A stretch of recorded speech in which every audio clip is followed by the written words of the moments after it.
All right. Welcome back to Off the Rip. Well, did you hear that? No, you didn't. Oh, I I'm was really sorry. I'm getting over a cold. sorry. Well, in any case, welcome back to Developing Hurricanes, where I'm once again missing an episode of AEW television because Matt got Hurricanes tickets yesterday. I did. That's It's kind of perf. why my voice is a little scratchy today. I won't lie. It's perfectly fine. Not in my normal surroundings, so if microphone sounds not great compared to last time, which still wasn't great, just deal with it. I am home because tomorrow, December 12th, will be my birthday, so that'll go up before this. But I came home because my parents were getting annoying and they wanted to see me. So that's not the way I should word that, but it'll be okay. All right. So yeah, how you doing, Matt? I am doing really well. Garrett Crochet is a member of the Boston Red Sox. Jack Sullivan is now a member of the Coquitlam Express. I am doing great. I'm even wearing the branding tonight. Oh wow. Yeah, Promoting. I like it. I dipped mean, it out. works. And now you got Bill Belichick as the UNC coach, another Boston person, I even though you can't don't like stand UNC. UNC or Bill Belichick. Hey man, it's kind of funny in that regard. I showed my dad that whenever It gives me another reason to just absolutely prey on UNC's downfall. it was really fun coming home because my dad is a lot more up to date on NC State stuff, and I showed him that it was gonna happen, and he was like, "Really? Oh my god!" He was freaking out because he couldn't believe it. It's kind of funny seeing a guy that's won. I can't name how many Super Bowls off the top of my head, but now he's coaching in Chapel Hill, and he's probably going to have to go to high school football games in North Carolina to recruit. And that the image of Bill Belichick in like a gray UNC hoodie, cut off sleeves on the Sleeveless. I was sideline. gonna say Yeah, sleeveless, of course. on the sidelines of like a Weddington football game in September. That just fills me with joy somehow. Yeah, showing up to the Cary football game to catch like the one good offensive lineman they produce. Oh, it'll be a show. But obviously, that's not why we're here. We're developing Hurricanes. We talk about Hurricanes prospects, not UNC football, because that's the last thing I want to talk about. I wanted to start this off because last night, Nikita Kuznetsov got traded from Dynamo Minsk to Admiral in the KHL's KHL trade. Kuznetsov had been kind of not good in the KHL. He was playing a few games, but he looked not good, and he wasn't getting a lot of playing time as a fourth line winger. He's been playing in the Belarus League, which is whatever Minsk has as a farm system, because it's not a regular Russian tier thing. And he's like half a point per game player, and he got traded to Admiral. Now, the interesting part about this trade is that while one, Nikita Kuznetsov gets away and maybe can get some KHL playing time, and which he does need if he wants to develop any further, the big thing is that that was not the main reason for this trade, because you got a little fun fact. Apparently, the coach of Dynamo Minsk is Dmitry, I can't, Kvartalnov. I believe that's how you pronounce that. He played in the NHL and his kid played in the NHL. But yeah, his dad is the coach, and his kid Nikita is an agent. Funnily enough, Nikita, if you want to guess who he is the agent for, he's the agent for Nikita Kuznetsov. Hmm. I learned that yesterday. Thank you to Alexei Shevchenko on Telegram who So put his that out there. dad traded his kid's client. Because Dynamo Minsk wants to get rid of all of his kids' clients off the team to get rid of any potential issues that arise between kid agent and dad coach. I love Russian hockey. It's one of the great joys of life. Like It's so unnecessarily complicated. yeah, Like and you get to see just amazing hockey. just the absolute best. I can't even finish that sentence. It's something. It's very interesting, and obviously with Minsk, I've talked a lot about it in the past because that's just one of the things I'm upset about with Velmakin. But another one of Nikita's clients, the kid, is Andre Kareev, who was their starter last year and was their starter going into this year. Got hurt, came back, and now he got waived Good. after coming back from injury and starting games. So I was kind of annoyed because Admiral traded a goalie to Minsk, and I was like, well, that puts Velmakin as goalie number 4, so that's just great. And I want the kid to play. I think his exact goals against average in the KHL right now is a 2, like just flat 2 in more games this year than last year, which I think is great. But then Krieve got waived, and I was like, oh, that's kind of weird because he was halfway decent. And their other starting goalie that they signed when Kareev got hurt to start the year is now hurt as well. So now they have the goalie they just acquired from Admiral and Velmakin. So who knows? Yeah, they Russian might actually. hockey He might actually get like a decent amount of playing time. I mean, it's as much as it sucks for Velmakin. Like, at least there's a chance that he can get some more starts right now. It sounds like when he's playing, he's at least doing well, and that's the best we can hope for, right? Even if he's not playing consistently, when he shows up and actually gets playing time in the lineup, if he's doing well there, then I think that's okay. He's not doing bad. His most recent game, he came into relief when I don't know the guy's name. I just know him as goalie they signed when Kareev got hurt, and now he's hurt. But he got hurt in the first period in a game against Amer like a week ago or something like that. And Velmakin came in, made 9 out of 10 saves, and they won 5-2. So it's not the worst thing known to mankind.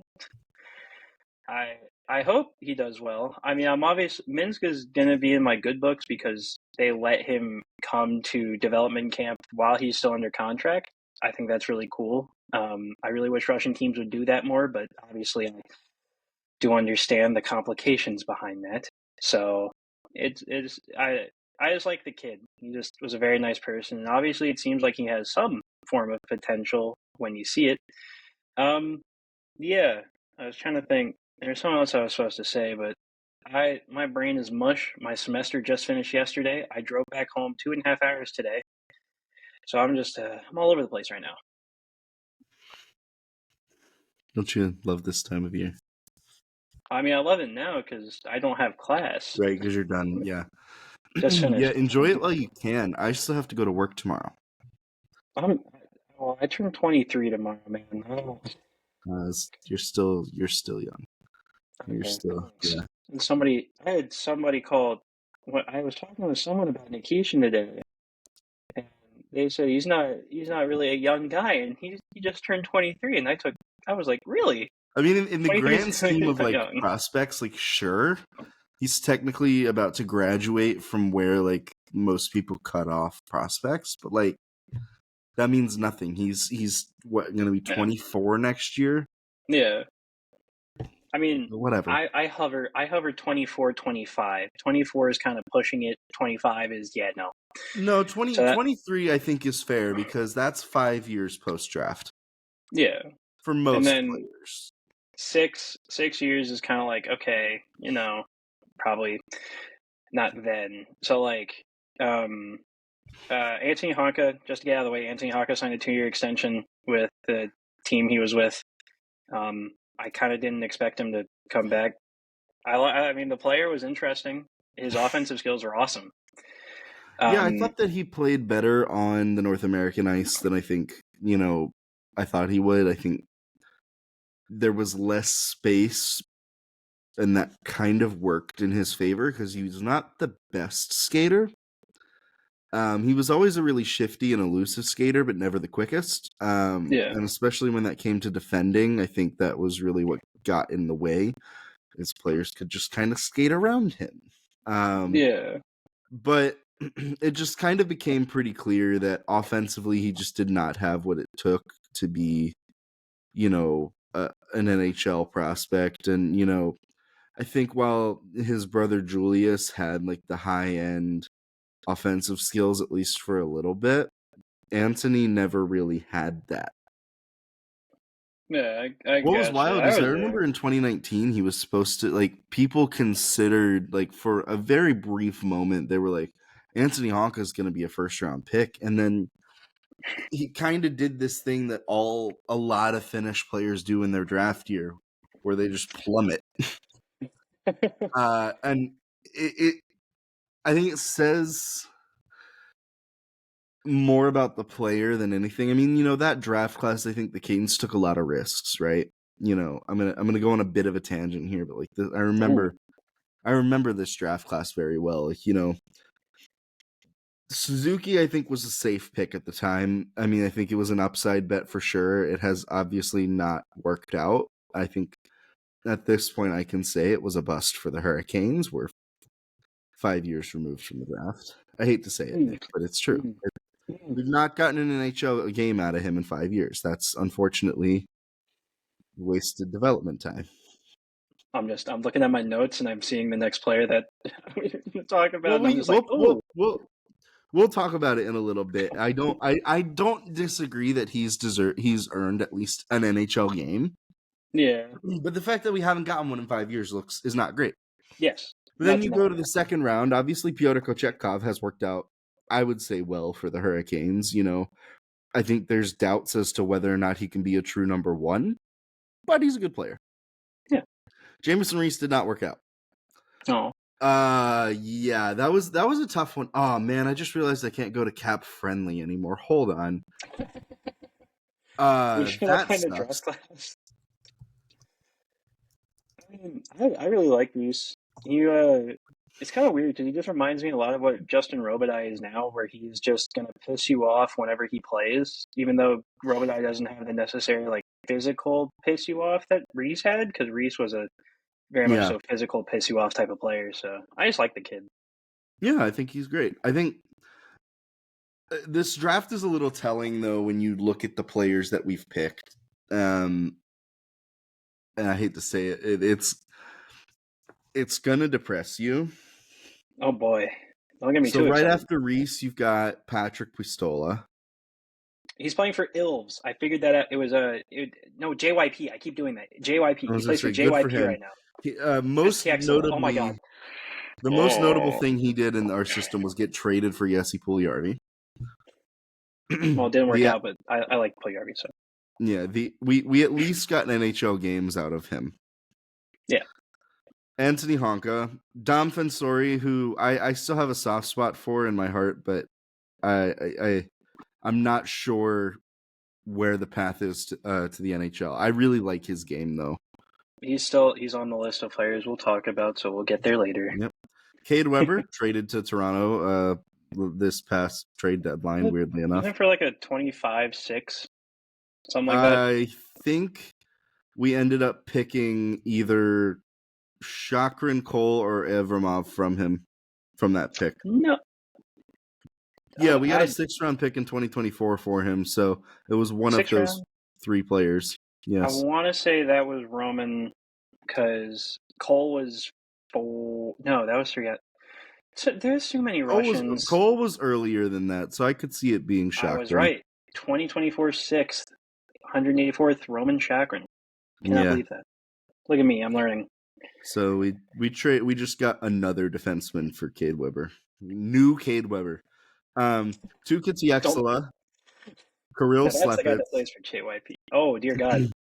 Kevin Wall, Blake Murray, and Massimo Rizzo.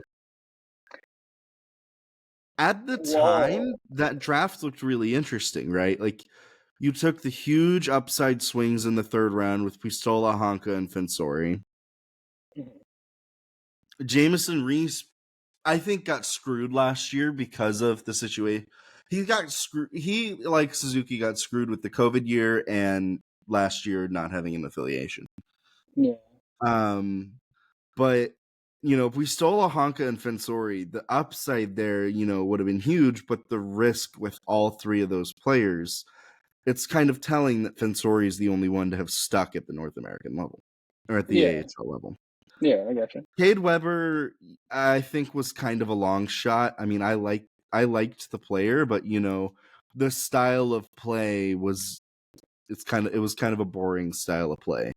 You probably took him for the sole fact he was gigantic, and you would Well, hope the rest he of it also develops along with skates it. really well, and blocks a ton of shots. He I think broke his leg or something. Oh, When he was with Penticton in the BCHL the year after he was drafted, and I think that it definitely didn't help. But then he had 4 years at BU. yeah. Tiexela was just one of those players again where he physically could not gain any weight, so he was just not built for the pro game. Yeah. Kirill Slepets certainly exists. He's still in the KHL. I see him from time to time. I He'll pop believe up his somewhere in rights were Russia. traded to Toronto, I think. I was about to say Toronto in that same Cade Weber trade, if I'm not mistaken. Yeah. Kevin Wall is like a role player with Milwaukee in the AHL, I think. Yep. Blake Murray, I believe, is still in the ECHL. And Massimo Rizzo currently has 0 points in 9 games for the Lehigh Valley Phantoms. I didn't realize he was actually playing. Okay. Yeah, so that draft looks very ugly for the Hurricanes, and it's really salvaged by the fact that you got Kochetkov from it. Yeah. The good news is that the Hurricanes have gotten NHL games out of players in the 2 drafts after that. They did a lot better. 2020 you'll get NHL games out of Jarvis, and you'll get NHL games out of Nikishin. Yeah. 21, you're hoping that Jackson Blake and Scott Morrow give you plenty of NHL games. The rest of that draft class is still kind of TBD. I promise you, for some reason, that draft, because I vividly remember where I was during that draft, which is very weird. But it was definitely not remembering any of that, because I remember them taking Morrow, and then I remember them taking Hymo. Mm-hmm. And I was like, okay, cool. And then couldn't tell you anything else. Oh. Yeah. Well, 3 second-round picks that year. Obviously, Koivunen, I think using him as a gamble in the Gensel trade was a worthwhile move. He rose his stock so much in that year because he was dominant in the Liga, and after it worked not out. Being very good in North America. Chicago. Yeah, I was going to say he didn't look that good, and then he went back and was like, "Oh, that's how you play. That's how I do it." Okay, gotcha. So yeah. Anyways, that's my tangent about how 2019 is not really looking like that good of a draft.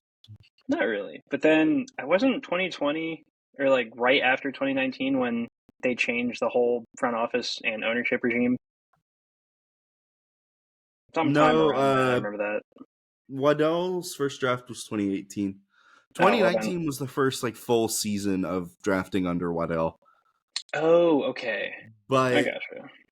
2018, Dundon owned the team and Waddell was running the draft. And he had been the president of the team before he was named GM. So chances are he knew at least what was going on.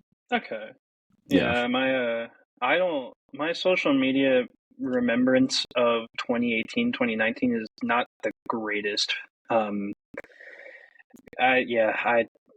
My brain does not work in that way for some reason. So it will. You'll start remembering. I was talking with Walt Ruff last night, actually. Oh. After, because he confirmed the Canes prospects mention during the game. But I was just, he was joking that it's all right, the internet will always need somebody that remembers Kirill Slepets. And I laughed and was Brendan DeYoung. It was just but that's how my brain works now. It's it's just guys being dudes, except you're naming role infielders from the MLB in the early 2000s. It's that, except Canes prospects. I feel just in my head constantly, hey, remember Kyle Jenkins? Stuff like that, That's gonna Just be me. yes. I'm gonna wake up one night in just a cold sweat and just lean up and go Yegor Korshkov, and then just fall right back to sleep. It's gonna happen. I'm just gonna be like, oh wow. Absolutely. That's it's and you're not gonna remember who, like, or why you had those thoughts. It's just going to it's going to eat at you. Korshkov was in the like Aiden Horeshchuk, Oh which is yeah, another name. That's a deep cut too. it was the It three-way was trade it's when we us got Columbus and Domi. Florida. Yes. Yes. Florida ate money. They gave us Korshkov. And then we traded Horeshchuk and what, a third, something like that. I just remember Horeshchuk off the top of my head because that name is insane. He's still Yeah, playing at BC. He's like second line, second pair on a very good BC team, obviously. So yeah, my coworker won't shut up about that. I was to say I have no idea what's He going on went with to my phone either. he went to BC, so I Oh, hey, yeah, their hockey team's really fun. So yeah. all right, let's get into the actual real prospect talk here. Yes, And sorry. since we've already mentioned it, the Wolves and Ryan Suzuki, the Wolves have turned. They look good. They're awesome now. Partially due to obviously it's a new team, new coach, basically a whole new like group of players. So they had to learn how to do stuff. And the other half of it was no disrespect to Ruslan Kazayev, but the guy going from MHL to AHL hockey is such a step that I would not want to take directly. And he was still leading in games played up until a few days ago, whenever Tokarski got his last start. He was the number one still. And I was like, that's okay. But yes, the Wolves are fun and not largely in part, but a guy playing a big role now is Ryan Suzuki, who I was clamoring just let him have a fully healthy season and he can show he's an NHL player because you kept seeing him play really well in spurts because he kept getting injured. Then this year he has 16 points in 20 games and he has one singular goal.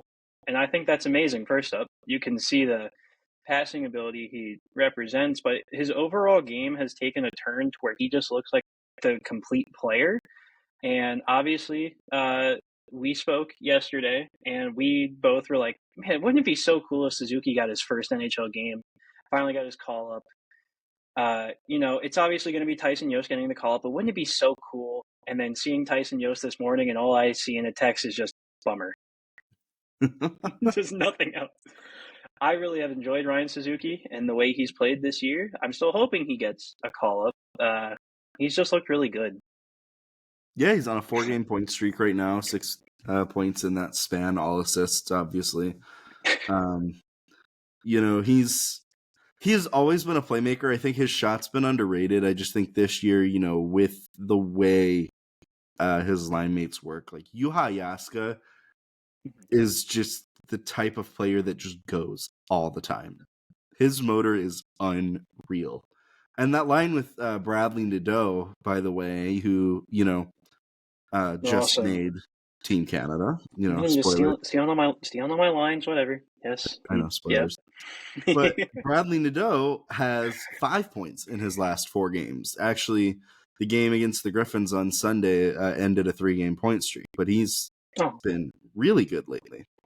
Yeah, I was saying it before with Lemieux, Suzuki, and Nadeau, before Brendan Lemieux went to Switzerland. Yeah, that's where it was. Yep. Those three looked really, really good. And it was kind of like they put a vet with them, and the vet is like helping them know what to do. And then everything just started to click. And then it was really good to see Jaska just get slotted in, and the line continues to work. And that's obviously Suzuki has been the one driving play for the most part. Jaska is, you kind of hit the nail on the head. He is very, I want to say vibrant, but vibrant is just not I don't know if it's the right word, but he's just once he steps foot on the ice, he's going to give you 110 until the moment he steps on the bench, and you got to respect that. And Nadeau, you mentioned it a few days ago to me that he just looks completely confident on the puck now, which was lacking in his first few games. But now he's insanely, he's turning it on. the goal that they had, it was Yaska to Nadeau to Suzuki to Ty Smith, who was just wide open in front of the net for some godforsaken reason. That goal was beautiful. It was just tic-tac-toe, and it was just knowing where they were. And I thought that goal just sticks in my mind as like, wow, that's really good. Yeah, and I think it helps that, Suzuki's the type of player where now I would consider him a veteran. Obviously this is his now. What's wild is this is his 5th AHL season. Because of the shortened COVID year. Yeah, the weird 19-year-old Wolves team season that was had spent with Chicago. Yeah, I remember that weird Wolves team because they combined Chicago and Milwaukee, and I vividly remember because it was Jarvis, Suzuki, and like Luke Evangelista on the same line. It was like a very young line that just went zoom. Because it was really good because Suzuki had skill, Jarvis had skill, and Evangelista had skill. It was so fun to watch. But again, I'll say this again. This is Suzuki's 5th AHL season. Like, we're old now, man. Okay. Again, 23 is not old, man. We gotta stop this. I know, but it's crazy because like 2019 doesn't feel like that long ago. But no, not at all. I want to talk about Nadeau real quick because, Nick, question for you. Okay, ready. How many players in the AHL this season are under 20 years old? Okay, top of my head. Oh God. Do goalies count? How many? Actually, well, so funny enough, there are no goalies that are under 20. Oh, because I was gonna cheat out and say Kazayev, but I guess he recently turned 20. Yes. Okay, under 20. It can't be that many because it's going to be a super low number, and it's going to piss me off when I get it wrong. But like, my brain is thinking like recently drafted guys. So Consta Helenius definitely should be on that list. Yep, he's on there. Denton Matejchuk is 20, isn't he? Mm-hmm. Okay. I'm gonna guess like 5, something like that. There are 10 players in the AHL this year that are under 20 years old. Okay, that was a lot more than I thought. The Hurricanes have 2 of them. Felix and Bradley. Oh my.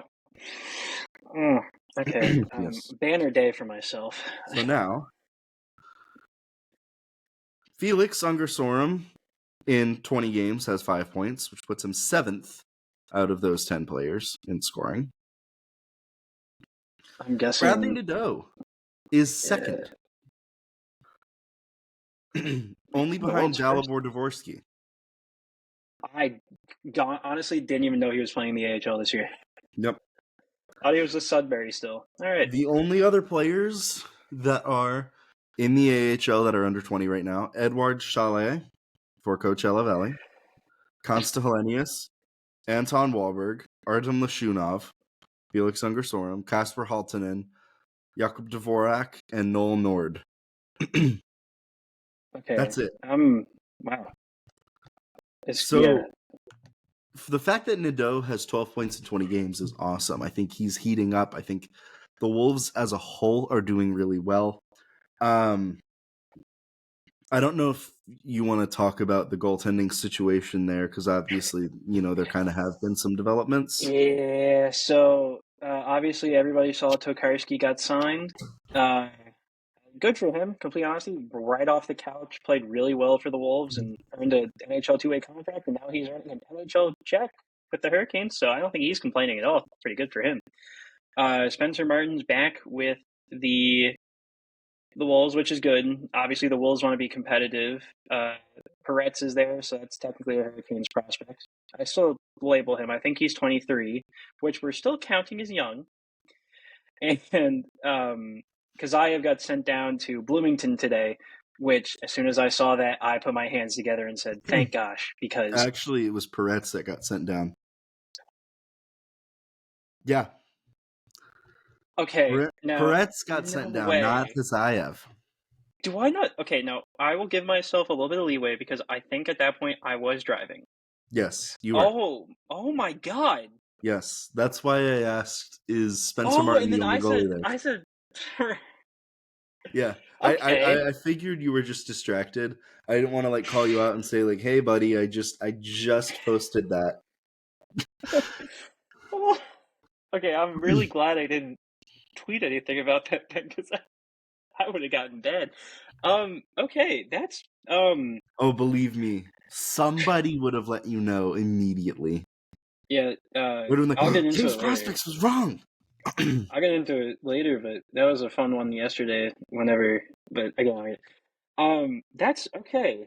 I don't hate that entirely. I don't hate having Kazayev stay at the AHL level to get experience behind Spencer Martin, who has a good amount of NHL experience. I don't know how much I like seeing Peretz get sent down because Peretz hadn't looked bad at the AHL. Like his first game was not great. The game after his first game, it was like a 1 goal, 18 save, 19 shot performance, and they won, and it was decent. I didn't think he'd been playing that bad, so I'm a little shocked by that. But maybe they just want to get Peretz more consistent time, and they're probably fine with letting Kazayev just kind of watch and learn. That told me otherwise. So Peretz this year. So Peretz turns 25 in March. Oh, okay. Wow, I'm really on my A game today. Ooh. Yeah, he's a lot older than I think a lot of people realize. The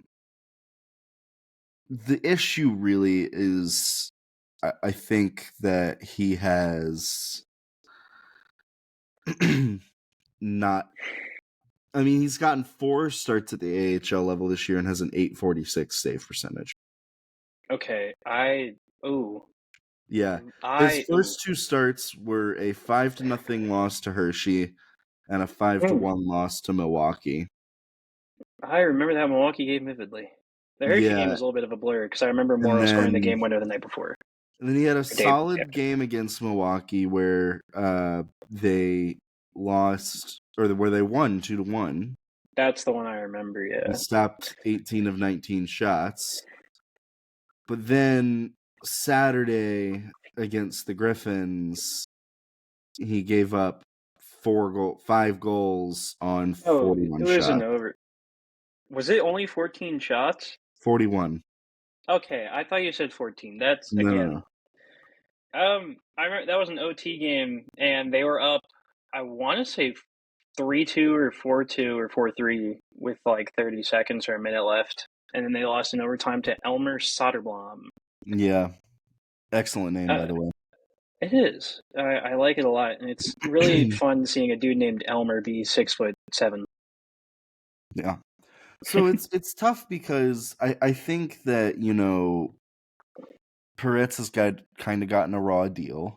Like, he hasn't gotten the most consistent playing time, and I think, that does affect things. But at the same time, I think you have a 19-year-old goalie in your system that doesn't speak English, or he's 20 now, excuse me. He was 19 when he signed, damn I it. just did that, man. I thought he was 19 when he was 20. He's 20 now, but anyways, Yeah. he's just now learning the language. He, I would say is one of the goalies the fact that the Hurricanes signed a goalie at 19 and brought him over to come play Yeah. professional hockey just shows you how highly they think of Hajayev. Oh yeah. Truthfully. They really like him, and it's And I more can the fact see that why. He's insanely raw. athletic. He's raw as hell, but he's insanely athletic. He reads plays well. He needs to work on his positioning a lot, and we need to invest in some bungee cords so he stays in the net. You could say that for the goalies at the NHL level too. You could say that for Kochetkov as well. Yes, he goes to the Pyotr Kochetkov School of Goaltending, and I would like for him to drop out of that school. I've said that before. I But definitely. you can see the general plan here. And I think keeping him in the AHL where there are more resources, where there are Russians like Gleb to, not necessarily mentor him, but to share in this experience with him, I think that's really important. Yeah, I was gonna say having a friendly face. That's like the Yeah. biggest thing. Like, so Gleb obviously, and I think Felix to some extent knows some Russian. As I learned, a lot of the European guys know certain things. I don't know why. It's a kind of weird. A Norwegian-born person played in Sweden who recognizes himself as Swedish knows some Russian, but the magic of Europe. Yeah, I think it's just having friendly faces, and Chicago has a specific goaltending coach, which is probably another reason why they would want him there, so he can continue to get work with a specific goaltending coach. Yeah, and I think that, just being like, with the Hurricanes not having a dedicated ECHL affiliate yet, I would assume Greensboro would probably be, when it becomes a Yeah, member of the you league, would I would you assume would it would think probably be. maybe. I just think that with that happening, with the lack of an ECHL affiliate being the case, it just makes sense for the Hurricanes to not put Hazayev in the ECHL because he's able to work with their dedicated staff. I don't know what Bloomington is like. I don't know if, since technically it's a New York affiliate, if New York wants the Hurricanes development staff there all the time. I don't know. And since it's their affiliation, they're allowed to do what they want. So I'm not Yeah, sure. I gotcha. Yeah, we whenever we get together, we like to rant a lot, don't we? Or just go I have a on. PhD in Yap. Oh, one of those people. Yeah. I think it's more the fact that like I don't talk prospects with a lot of people, so whenever I get to talk prospects with someone, it's like, oh, dude, Yeah. like I'll talk Welcome to my prospects world. with you a little bit with Kane stats, obviously. James Connolly, a good buddy of mine who goes to UNC Chapel Hill, who does the Florida Panthers Dauber page. I'll talk prospects with him a lot. And then one of the people that does Dauber for Montreal, Aaron, I'll talk with him, but like it's very sporadic compared to like when we talk because we obviously have the same team interest in that regard. Right. For the most part, I'm gonna know who you're talking about. Yeah. The And other James day, will, yeah. I forget who it was. Let me look. I remember because James is also a Hurricanes fan. He does Florida because they had an opening, and obviously I still do the Hurricanes for Dauber, even though I do it very inconsistently because I have a lot of stuff going on in my life. But It was Alexander Siryatsky who you tweeted about, and I legitimately had to look him up to make sure that listen, like to make sure that like he actually existed. Because I was like, who is this player that Nick is tweeting about? he's a recent. He was their fourth round pick, and I am more interested because I he now know grew. that. He grew from 6'2" to 6'4" over the past in the summer. That's wonderful. Yeah, I had no idea. I saw the tweet. You're like Alexander Siryatsky on the third pair, and I'm like, who? Oh, who did I do that for? I did that for a prospect. Like I want to say it was like who did I do? I did it for somebody last year. I like tweeted out, "Oh, they're here," and somebody was like, "He's not a prospect anymore." And I was like, "Oh," and I had like a moment realization of like, "Oh, I should not do that." Okay, let's There's so many of them that I if I mess up every once in a while and somebody corrects me, I'm just like, good on you. Try walking a mile in my shoes. No, I'm kidding. But like, forgive me if I mess up and forget. yeah. I'm You sorry. wake up to 300 Telegram notifications on your phone, and you comb through them. No thanks. I don't want to do any of that. That sounds awful. It's not bad. It's just it's a whole thing that we'll get into eventually because I know during another time when we're not already 40 minutes in. Sorry. Yeah. It's all good. I did the same thing. All right, back to the Wolves. We covered Suzuki and Nadal because they're on the same line. The other two I would like to talk about because I feel as if they've been very integral in helping the Wolves defensively, at least, is Scott Morrow and Dominic Pensore, who we talked about a little bit earlier already. Morrow had his coming out party, hat trick, assist, forward point game against a very good Grand Rapids team. That goal when Felix sent him the puck and he's in front of the net with half a second left, that I about cried when I saw that because I was like, that's just awesome. He's been really good. I've liked a lot. The one thing that I honestly haven't enjoyed, and maybe it's just still getting used to it, his power play work is it hasn't been that stellar. Like compared to his UMass days, it hasn't been as good. I mean, you could argue the competition's gotten better. I mean, yeah, I guess so. With Morrow, I think the fact of the matter is I'm not seeing him make as many mistakes defensively as I thought I would. That was gonna be my a point. I said UMass and I need to check because I forgot UMass was playing tonight. They have a BU, and I wanted to make sure I didn't miss a Lucas McCurry thing. I think it's 4-2 BU. So. Oh wow, it was 2-1 UMass last I checked. Wow. Yeah, no, Scott Morrow and Cam Abbott is asking him to do a lot. Even strength, he's first pairing. Power play, he's on I'm going to start calling it the kid power play unit compared to the other unit, which is also very kid heavy because one unit has Robitaille, Gunler, and Suzuki. The other unit has Nadeau, Unger Sorum, Morrow, and Haimo Salmi nowadays, which, sure.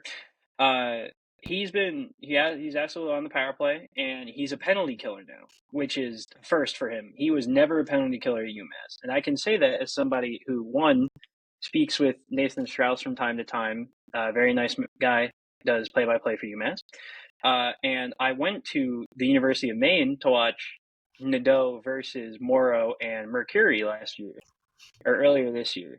Scott Morrow did not smell the ice on a penalty kill. So for him to step into a penalty kill role now is kind of important, and it'll be very good for his development. So I like that development from him. Yeah. Excuse me. Sorry. I want to touch a little bit more on what Scott Morrow's doing, if you don't mind. Okay. Yeah. Go right ahead. Like Morrow quietly has 13 points in 20 games. I know 4 of those came in one game, but that's still almost a 50-point pace as a defender. Excuse me. Oh, didn't even realize. Yeah.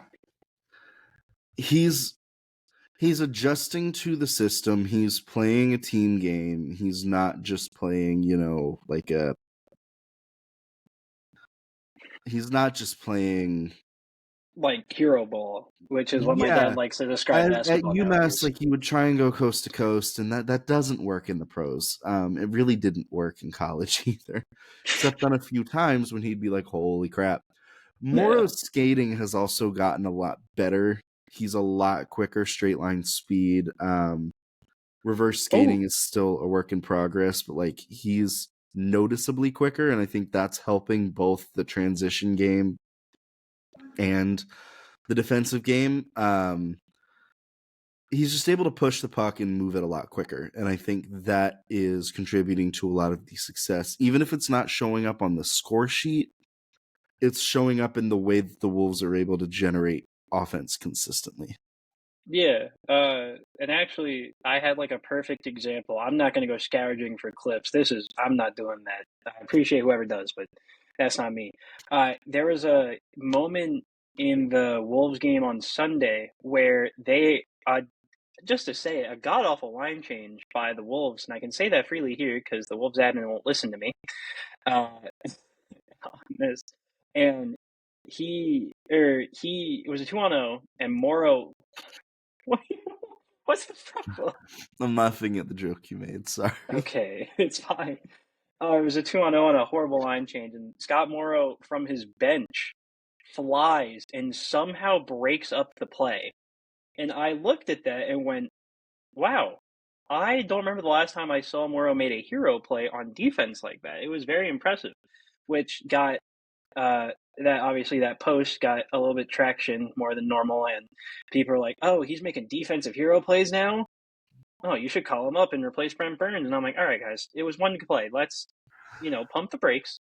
It was still good. We're not denying it was still good, but let's calm down." But yeah, it's been Funny very enough, encouraging. funny enough, during the Hurricanes game against the Sharks last night, we were sitting right in front of it.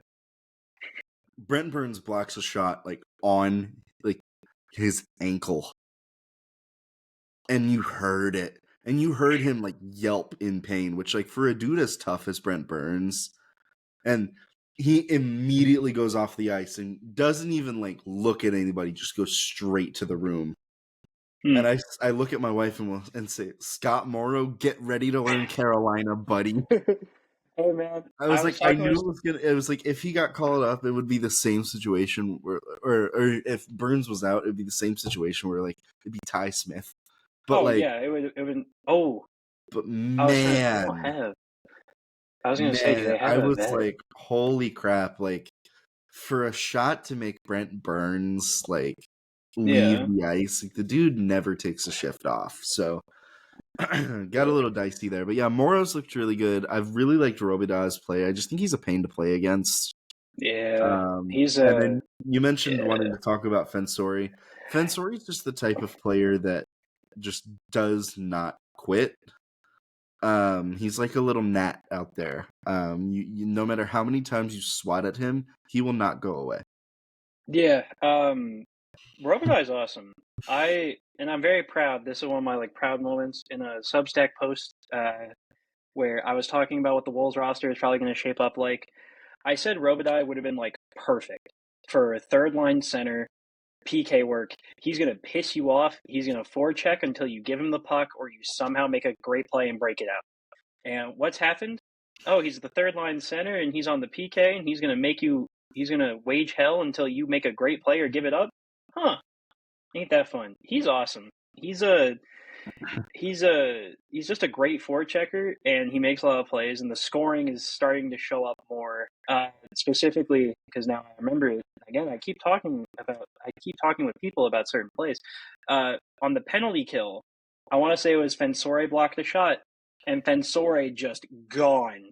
He flew up the ice with it, and it was a 2-on-1. Robitaille was on the other end. Fensore made the guy hit the stanky leg, and Robitaille had a half open net. And yeah, Fensore, his skating. You were the big one with Fensore whenever you were watching him in college, but his skating is unbelievable. I can't believe somebody can skate like that. Yeah, he and Robida both are some of the more fun skaters in the system. With Fensori, I remember I will never forget like to have a defenseman score like a rush shorthanded goal, like that happens every once in a while. You'll see it happen occasionally. Like, I remember Chatfield, I think, had a goal where it was like a 2-on-1, like maybe a year or two ago. To have Fensori create a shorthanded goal like by himself on the forecheck this year was so fun.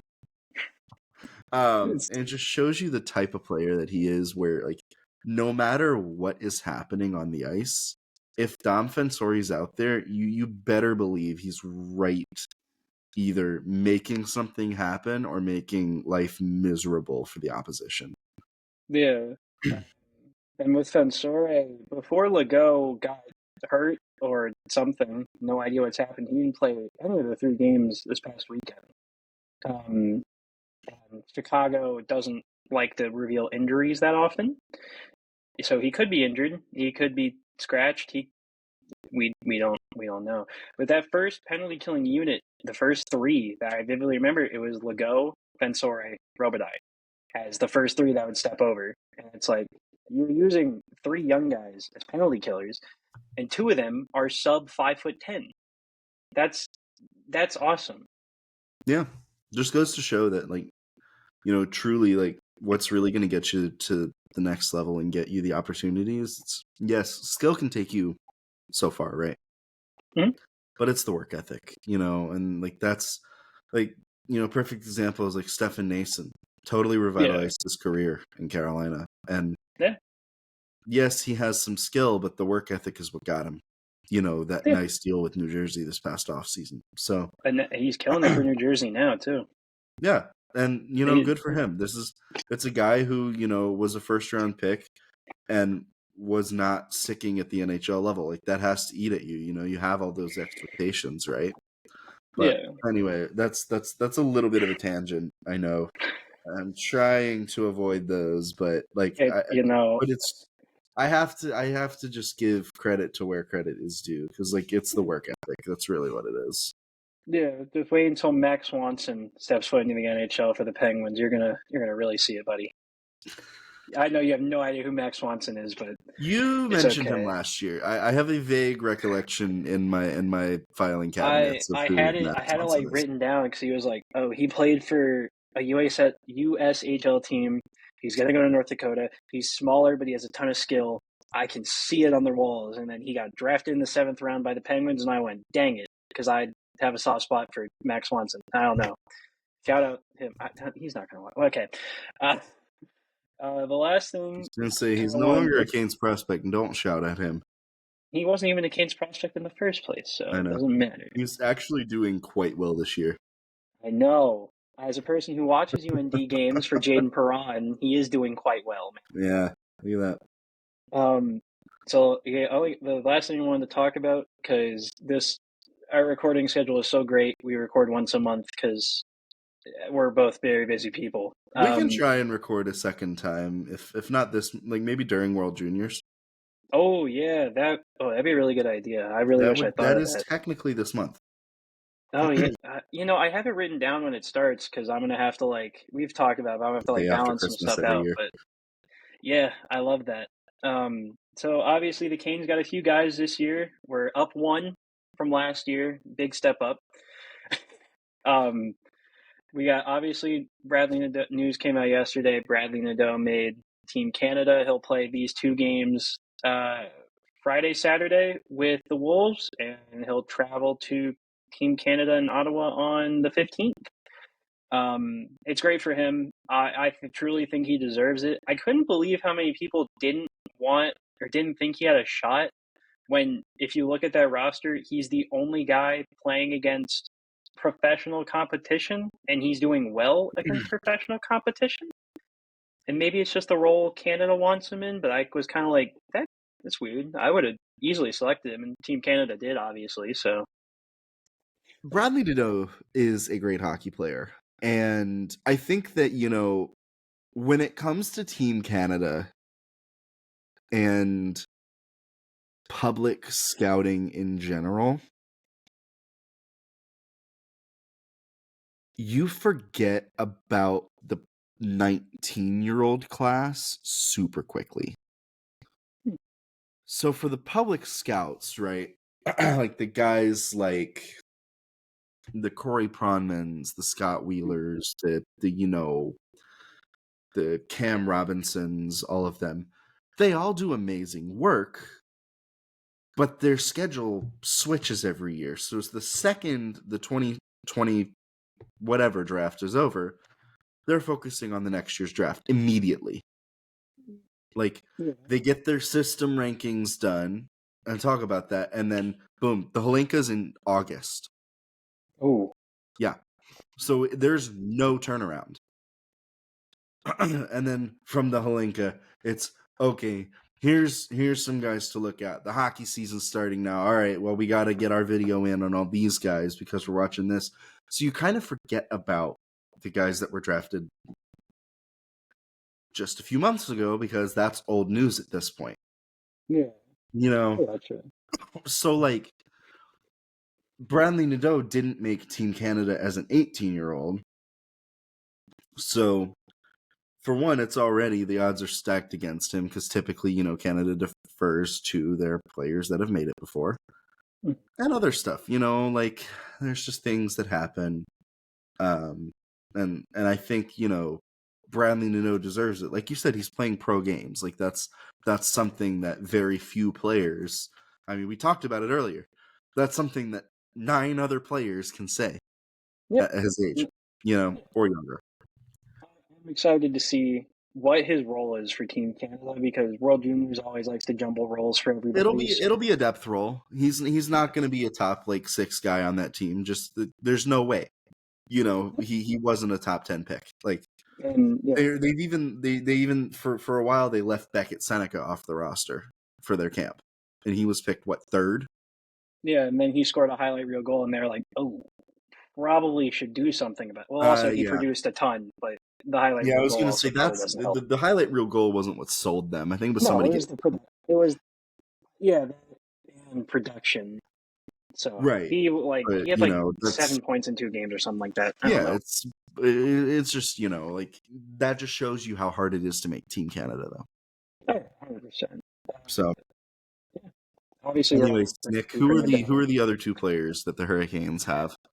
So we go to Team Sweden, which has become back-to-back years we get to watch Team Sweden hockey, which I enjoyed last year.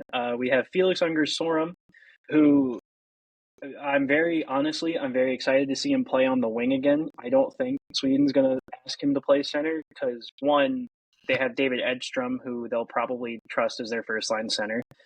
And then after that, I am not very well versed outside of Kane's prospects, as we have seen today. But he'll probably play on the wing, and he'll probably look really good. And everybody's gonna be like, "Oh yeah," but and the it's world again. I was talking with somebody about this today, but World Juniors is going to open more eyes back to Felix Unger Sorum because one, he's probably going to go back to the wing and he's going to be able to play how he remembers to play instead of trying to learn a brand new position at 18 and 19 years old when he's learning center now. Yeah, I think it'll, you know, having played with the national team before, he knows the style of play they want to play. He's going to be relied upon heavily. I think, you know, last year, I think he was a top 6 forward for them. This year, he's going to be a top line player. You know, I don't think there's any doubt. So I'm excited to see what he can do. I mean, he's an elite playmaker. I think we saw even in the preseason, like he's got some skill to his game. I mean, he was walking, you know, around. I forget which defenseman that he walked. It was the national game and I was there Oh, he walked and Roman. He walked. it Was was it Roman? Yossi, yeah. Yeah, and like Yossi's a very likely Hall of Famer, or at least, you know, Hall of Very Good. That's a whole different discussion. We can't do that today. Sure. But, like, you know, he's at least one of the best defensemen in the game today. Yeah. And Unger Sorum just kind of made him look silly. Or was it Ryan McDonough? It might have been Ryan McDonough. No, I remember now as Yossi because I remember Ryan Henkel and Corey Lavalette were both like, oh, whoa, because they're Hurricanes journalists. They cover the Hurricanes. Right, you know, and I mean, I know Corey and Ryan very well. Like, they will pay attention to the prospects more, but still, sometimes you got to see it live. Yeah, and seeing it live is a different Felix, experience. I think, you know, he'll get an opportunity to show that skill. I also think it'll give him some confidence. You know, I know he's been not fighting it at the pro level. I think this past weekend the points weren't there, but he was playing really well. Mm-hmm. I think it'll start giving him a little bit more of the confidence and the swagger, and he'll come back, you know, more of a refreshed player. 100%. So yeah, one other guy. Oh my good lord. Missed the cutoff a little bit. Sorry, I couldn't hold it. It's okay. The last guy is Oscar Voulay, who I kind of saw maybe not as a shoe-in for Team Sweden, but he had a very good showing the past few is it five nations tournaments for Sweden. He had some very good showings, and he has been playing a good amount of SHL hockey. He's kind of started to flip-flop now between SHL and the J20. But he scored a hat trick at the SHL level this year as the 13th forward. And I was like, whoa, that's cool, obviously, because, you know, 8 minutes of ice time and 3 goals. You gotta love that stuff. Voulet's fun. I don't really know what else to describe it. He's kind of like Felix in the sense that he's very smart about the way he plays. Voulet as well. he's very adept at board battles, which is good. You always like to be winning those. That was just astute. Okay. Uh, and uh, he's starting to go to the middle more, which is very important because in his draft year, whenever he would watch film, he would kind of stay on the perimeter and not really like to get anywhere kind of like toward the middle. But he's starting to crowd the net like a lot more and starting to drive the middle, which I was very happy, and I'm very interested to see what he does. Probably in a bottom six role for Team Sweden, but I'm still interested. Yeah, I think with him, he's a sniper. The question that I'm gonna have is, how does his game translate against better competition? His biggest complaint was he's a perimeter player. He needs to get to the dirty areas. I know as a winger, that's not as necessary, but look what it's doing for Martin Necas this year. Yep. Yeah. Oh my God, Matt Soma just called Oscar Boulay the next Martin Necas. I did not, but I'm just saying, as a skilled player that plays on the wing, when you get to the middle of the ice, better things happen. Yeah, I'm not. You draw more attention to yourself, so either you're going to shoot it or you're going to make a really good pass. But as a 5th round pick, that is playing very well. He's playing primarily SHL games. He's 5th in under 20 scoring.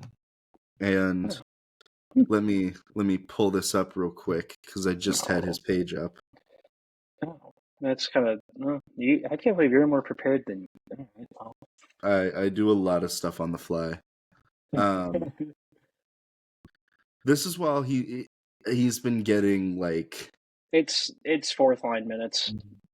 He'll barely flash to the 4th 3rd. line minutes. His last 7 games, Like he's an average of like 5 minutes, something like that. You're not wrong. He's seen. Let me just show you here. He saw almost 6 minutes on Saturday. Then he saw 11:26, 6:28, 8 minutes flat, 4:52, 1:52, and 30 seconds. Oh, 30! Oh my God! He had a game where he played a whole 30-second shift.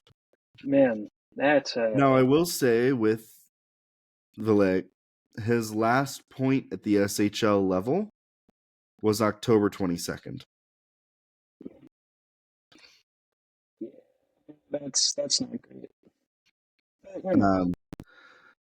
Again, he's not playing a whole lot.